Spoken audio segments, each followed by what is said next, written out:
Hi guys, how's it going? So we have Pokemon figures from Funism that we're going to unbox today.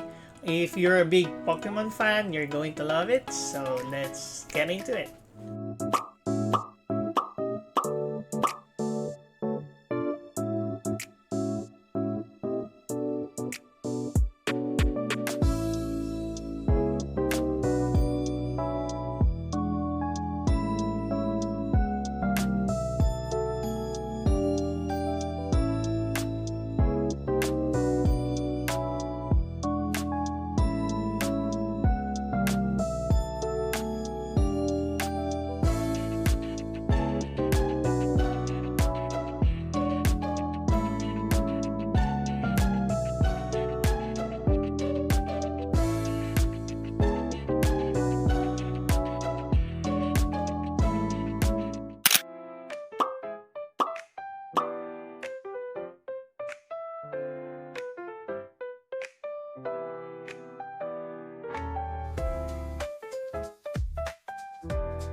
So that is it guys. Look out for other figures that we will be unboxing as well. And yeah, see you on the next one.